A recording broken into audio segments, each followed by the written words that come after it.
दोस्तों, कैसे हो आप सब। स्वागत है आपका अपने channel maths tips and tricks में। तो इस वीडियो में दोस्तों हम चक्रवर्ती ब्याज निकालना सीखेंगे।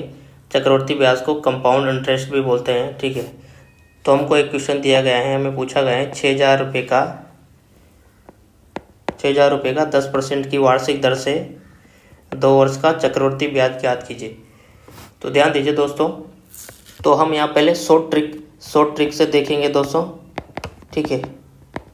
चक्रवर्ती ब्याज निकालना शॉर्ट ट्रिक का इस्तेमाल करके निकालेंगे पहले। तो हम स्टार्ट करते हैं इसका सॉल्यूशन। तो देखिए दोस्तों, सरल ब्याज क्या होता है, पहले सरल ब्याज देख लीजिए। सरल ब्याज क्या होता है, मूलधन इंटू दर इंटू समय बट्टे में क्या होता है 100। तो ये आपका सरल ब्याज होता है, मूलधन इंटू दर इंटू समय। तो यहाँ पे मूलधन क्या है 600, दर क्या है 10% और समय क्या है 2 वर्ष, ठीक है। तो हमेशा देखिएगा दोस्तों, आपका 1 वर्ष का सरल ब्याज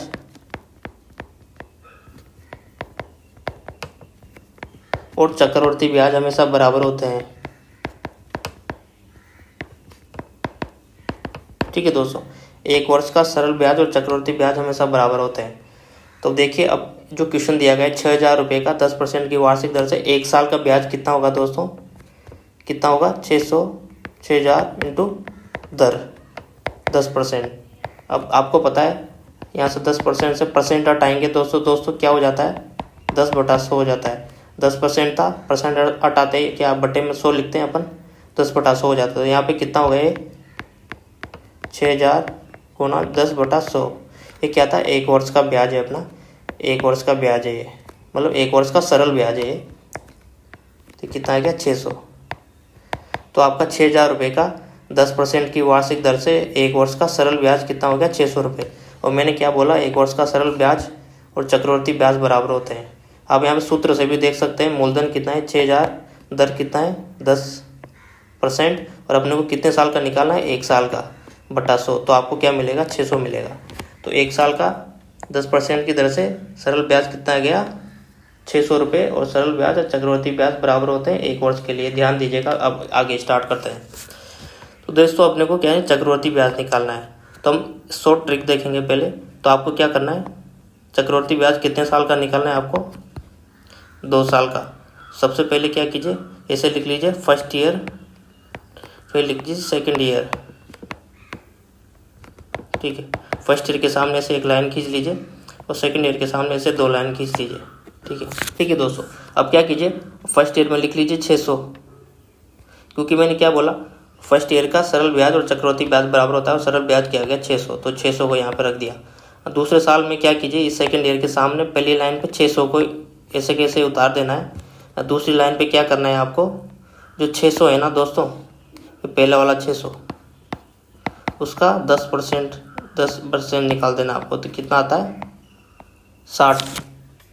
आ गया होगा आपको समझ में। 10% क्यों निकाला अपने को, क्योंकि ब्याज दर अपनी 10% थी, ठीक है। तो अपने क्या किया, सेकंड ईयर के सामने 600 को ऐसे कैसे उतार दिया और यहाँ पे क्या लिखेंगे सेकंड लाइन में, जो 600 है ना ये वाला, इसका 10% लिख देंगे, कितना 60। तो आपका ये आ चुका है। फर्स्ट ईयर का चक्रवर्ती ब्याज कितना आ गया ये, दूसरे ईयर का चक्रवर्ती ब्याज क्या गया ये। अब टोटल 2 साल का चक्रवर्ती ब्याज कितना आ गया दोस्तों, टोटल 2 वर्ष का चक्रवर्ती ब्याज कितना आ गया, आपको इन दोनों को जोड़ देना है आपको। तो कितना हो जाएगा 600 + 600 1200 और 60। तो कितना हो गया ये देख लीजिए 1260। तो आपका 2 वर्ष का 6,000 रुपये का 10% की वार्षिक दर से सरल चक्रवर्ती ब्याज आ गया 1260। तो यहाँ पे चक्रवर्ती ब्याज, इसको कंपाउंड इंटरेस्ट बोला था मैंने अंग्रेजी में, कंपाउंड इंटरेस्ट। चक्रवर्ती ब्याज कितना गया 1260, चक्रवर्ती ब्याज ही आ गया। मूलधन क्या था आपका 6,000, मूलधन कितना है 6,000 यहाँ पे, ठीक है 6,000। तो आपको 2 साल बाद कितने रुपए लौटाने होंगे दोस्तों, जितने रुपए लौटाने हैं 2 साल बाद कितने हो जाएंगे। मूलधन कितना है 6,000 और चक्रवर्ती ब्याज कितना हो गया, ठीक है, इतने रुपए आपको लौटाने होंगे, ठीक है। तो कितना हो गया 7,260 रुपये। 2 साल बाद आपको इतने रुपए लौटाने होंगे। ये क्या है, जितने रुपए लौटाने हैं, मूलधन इंटू चक्रवर्ती प्लस चक्रवर्ती ब्याज, ठीक है। तो अगला क्वेश्चन देखते हैं। आपको यहाँ से समझ में नहीं आया हो तो अगले क्वेश्चन के बाद आपको श्योरली समझ आ जाएगी ट्रिक दोस्तों। तो ध्यान से देखिएगा, पूरा वीडियो देखिएगा। क्वेश्चन पे आ जाइए दोस्तों। हमसे पूछा गया है 15,600 का 10% की वार्षिक ब्याज दर से 3 वर्ष का चक्रवृद्धि ब्याज ज्ञात कीजिए। तो मैंने आपको क्या बोला है, 1 साल का सरल ब्याज और चक्रवृद्धि ब्याज बराबर होते हैं। तो 1 साल का सरल ब्याज क्या हो जाएगा आपका, मूलधन कितना दिया गया अपने को 15,600, तो 15,600 दर कितनी है 10%। तो 1 साल का सरल ब्याज कितना हो गया, 2 जीरो से 2 जीरो गए तो 1560 रुपये, 1560 रुपये हो गए दोस्तों 1 साल का आपका सरल ब्याज। देखिए अपने को क्या चक्रवृद्धि ब्याज निकालना है शॉर्ट ट्रिक से। तो ऐसे लिख लीजिए, first year, second year, third year. मैंने क्या बोला, फर्स्ट ईयर के सामने एक लाइन खींच लीजिए, सेकेंड ईयर के सामने ऐसे 2 लाइन खींच लीजिए, थर्ड ईयर के सामने ऐसे 3 लाइन खींच लीजिए। अब देखिए फर्स्ट ईयर में क्या, चक्रवृद्धि ब्याज बराबर सरल ब्याज, सरल ब्याज कितना आ गया 1560 रुपये, ठीक है। अब सेकेंड ईयर में पहली लाइन में वही लिख दीजिए, वही उतार देना है आपको। अब दूसरी लाइन में क्या करेंगे, 1560 का आपकी ब्याज दर कितनी है 10%। 2 जीरो से 2 जीरो गया, ये जीरो बचा कितना 156, ठीक है, समझ गए होंगे। 1560 का 10% 156। अब थर्ड ईयर में क्या करना है, पहली लाइन में ऊपर जो 1560 था उसको ऐसे से उतार देना है। अब दूसरी लाइन में क्या करना है दोस्तों, ध्यान दीजिएगा, ऊपर जितनी भी संख्याएं हैं ना उन सबको जोड़ के आपको उसका 10% निकालना है। तो 1560 प्लस 1560 कितना हो गया आपका 3120। तो इस 3120 का आपको 10% मतलब दर कितनी है 10% वो निकालना होगा। तो 2 जीरो से 2 जीरो गए, बचा कितना आपका 312। तो आप सोच रहे होंगे मैंने यहाँ पे तो इन दोनों संख्याओं को जोड़ के 10% निकाला, फिर यहाँ पे ऐसा क्यों नहीं किया, क्योंकि यहाँ पे देखिए दोस्तों अपन ने क्या किया था, इस 1560 का 10% निकाला था, क्योंकि यहाँ पे ओनली 1560 ही था, इसके ऊपर कोई संख्या नहीं थी। यहाँ पे भी ऊपर कोई संख्या होती तो उनको जोड़ के फिर 10% निकालते, ध्यान दीजिएगा, ठीक है। अब इसमें क्या करना है अपने को, थर्ड वाले में यहाँ पे क्या है 156। अब 156 का अपने को 10% निकालना है। तो 156 का 10% कितना हो गया 15.6, समझ गए होंगे। यहाँ पे भी अपने 156 का निकाला, क्योंकि 156 के ऊपर कोई लाइन नहीं है दोस्तों। अगर 156 के ऊपर कोई लाइन होती तो उन सभी संख्याओं को जोड़ के फिर 10% निकालते। तो आप समझ गए होंगे। फिर हो गया पहले साल का चक्रवृद्धि ब्याज, दूसरे साल का चक्रवृद्धि ब्याज और तीसरे साल का चक्रवृद्धि ब्याज। अब टोटल 3 साल का चक्रवृद्धि ब्याज निकालने के लिए इन तीनों को जोड़ देंगे दोस्तों। तो पहले साल का कितना है 1560, क्योंकि चक्रवृद्धि ब्याज सरल ब्याज बराबर है। दूसरे साल का चक्रवृद्धि ब्याज कितना है 1560 प्लस 156। तीसरे साल का चक्रवृद्धि ब्याज क्या है 1560 प्लस 312 प्लस 15.6। तो इन सबको जोड़ दीजिए। तो 3 साल का आपका चक्रवृद्धि ब्याज क्या गया दोस्तों, ये आ गए। सबको जोड़ेंगे तो कितना हो जाएगा 4680। इन सबको जोड़ दिया मैंने दोस्तों, अभी सबको जोड़ के देख लीजिए तो आ जाता है 15,163.6। इन सबको जोड़ दिया मैंने, इन ऊपर वाली तीनों को जोड़ दिया, फिर इनको जोड़ दिया, फिर इसको ऐसे कैसे लिख दिया, तीनों को जोड़ के लिख दिया। तो 3000 का 3 साल का आपका 15,600 का चक्रवृद्धि ब्याज कितना आ गया 5,163.6, ठीक है। तो ऐसे आप शॉर्ट ट्रिक से ऐसे निकाल सकते हैं दोस्तों। तो दोस्तों अपना चक्रवृद्धि ब्याज आ गया 5,663.6 ब्याज। अब देखिए आपको 3 साल बाद कितना पैसा वापस देना पड़ेगा ब्याज के साथ। तो क्या होगा, मूलधन क्या है आपका 15,600, ठीक है, मूलधन है ये आपका 15,600 और ब्याज कितना आ गया 5,163.6 रुपये। तो आपको 3 साल बाद इतने पैसे वापस देने पड़ेंगे मूलधन प्लस ब्याज के साथ, जिससे भी आपने लिए थे। अब अपन जो फॉर्मूला सूत्र होता है दोस्तों उससे चक्रवृद्धि ब्याज निकालेंगे।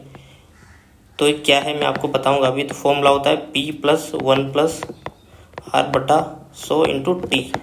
ए क्या है आपका, ए वो टोटल पैसा है दोस्तों जो आपको 3 साल बाद देना पड़ेगा चक्रवृद्धि ब्याज के साथ में। पी क्या है आपका प्रिंसिपल मतलब मूलधन क्या था 15,600। आर क्या है आपका दर यहाँ पे क्या है अपना 10%। और टी क्या है, टाइम। टाइम मतलब समय, जितने साल के लिए आपने पैसे उधार दिए हैं या लिए हैं, ठीक है। तो ये फॉर्मूला होता है, ये सूत्र होता है। ये क्या था, मूलधन क्या है ऊपर अपना 15,600, ठीक है दोस्तों। मूलधन क्या है 15,600। आपका दर कितना दिया गया, तो ये दर रेट 10%, ठीक है। तो 10% को यहाँ लिख दिया मैंने, और बट्टे में क्या है 100। और टाइम कितना दिया गया आपका, 3 साल, 3 वर्ष, तो यहाँ पे 3 लिख दीजिए। अब देखिए 1 0 से 1 0 काट सकते हैं अपन, तो कितना हुआ 15,600 1/10, ठीक है।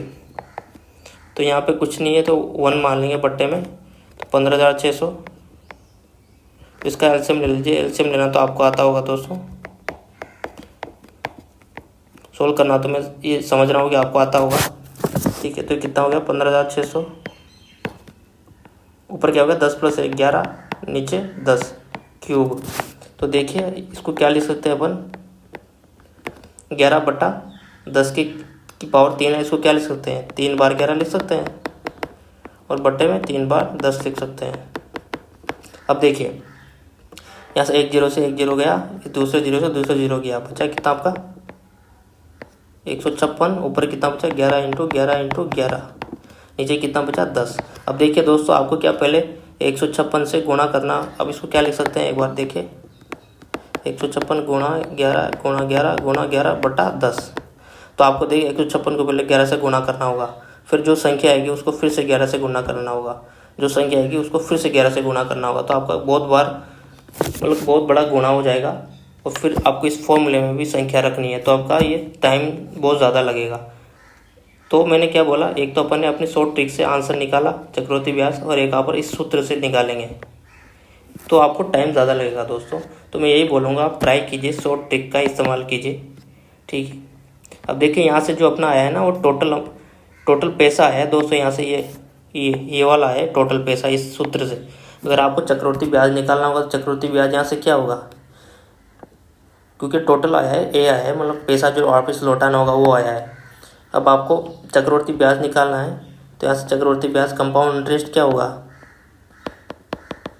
जितना पैसा देंगे 3 साल बाद, मतलब क्या टोटल पैसा चक्रवृद्धि ब्याज के साथ माइनस मूलधन। यहाँ से देखिए ये चक्रवृद्धि ब्याज था ना, तो टोटल पैसा जो देंगे आप 3 साल बाद ब्याज के साथ, उसमें से आप मूलधन को घटा देंगे तो आपका चक्रवृद्धि ब्याज आ जाएगा। तो यहाँ से ऐसे ही करना पड़ेगा आपको। ये तो क्या है आपका टोटल पैसा आया 3 साल बाद, तो कंपाउंड इंटरेस्ट चक्रवृद्धि ब्याज के लिए आपको A - P करना पड़ेगा। ये क्या है आपका ये वाला जो आया यहाँ से आएगा, P क्या था 15,600, P 15,600, तो आपका कंपाउंड इंटरेस्ट आ जाएगा, ये आपका चक्रवृद्धि ब्याज आ जाएगा। तो दोस्तों इस वीडियो में यही था। वीडियो पसंद आया तो वीडियो को लाइक कीजिए, चैनल को सब्सक्राइब करना ना भूलें। मुझे दीजिए इजाज़त दोस्तों, बाय, टेक केयर, जय हिंद।